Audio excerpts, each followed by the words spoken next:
ni kudhibiti visumbufu vya mazao ili kuwa na kilimo chenye tija. Visumbufu vya mazao tunaongelea wadudu, magonjwa na wadudu waharibifu wa mazao.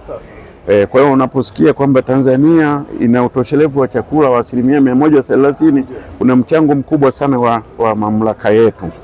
Kwa mfano tunadhibiti visumbufu vya milipuko kama vile ndege aina ya kwelea ambao wanaharibu nafaka, wanakula nafaka kwa maana mpunga, mtama na uwele. Msimu uliopita tulikuwa na uvamizi wa ndege hao milioni 231 kwenye skimu kubwa za mpunga kama Kapunga, Mbarali kule, Simiu, Kilosa, Morogoro, Ruvu. Kwa hiyo tulikwenda tukawadhibiti kwa ndege maalum ambazo tulizonazo na tukaweza kuokoa tani ya chakula zaidi ya milioni 1.6. Lakini pia tunadhibiti panya. Bala panya na lenyewe ni shida na inaharibu hao panya wanaharibu mazao yakiwemo mahindi. Kwa hiyo hao nao pia tunawadhibiti. Kwa mfano msimu uliopita tulikuwa na uvamizi wa panya kwenye mikoa 19, halmashauri 54 zilikuwa zimevamiwa na panya. Kwa hiyo tulikwenda tukawadhibiti, tukaokoa tukaokoa ekari 408.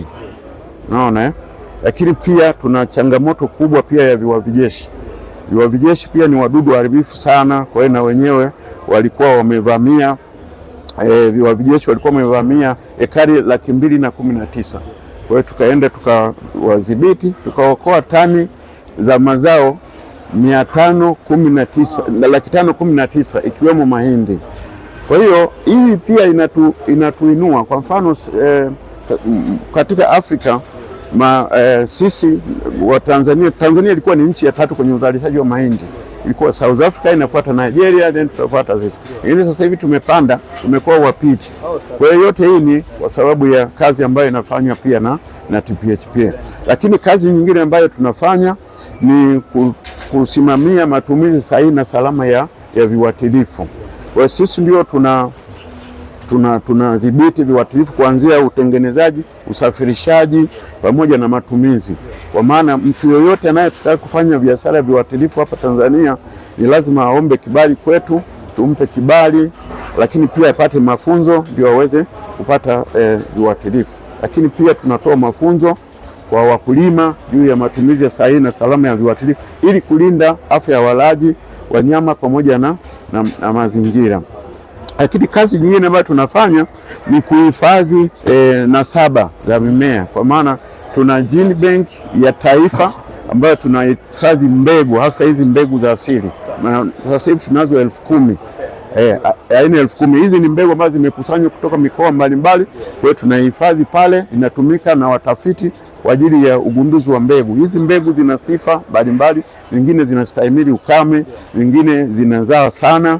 Kwa hiyo zote hizi tunazo pale Arusha na nchi na inakuwa na ihakikishia nchi usalama wa chakula, lakini pia kupambana na changamoto za mabadiliko ya tabia nchi. Kwa hiyo karibu sana. TPHPA, mamlaka ya afya ya mimea na viuatilifu Tanzania. Mimi nimefurahi briefing kubwa aliyofanya mzee, na kubwa ambalo nimefurahia ni namna ambavyo tunatafuta masoko kwa ajili ya wakulima wetu. Tatizo kubwa ambalo wakulima wanakutana nalo ni produce alafu hamna soko. Mimi ninapoingia sisi kama serikali kwa pamoja we're impressed, tunafurahi. Na sisi kama Wizara ya Mambo ya Nje na Ushirikiano wa Afrika Mashariki tuko tayari, na ni maagizo maalum ya Mheshimiwa Rais kwamba balozi zetu zote zifanye kazi na nyie kwa ajili ya kufanikisha haya masoko kufanikiwa.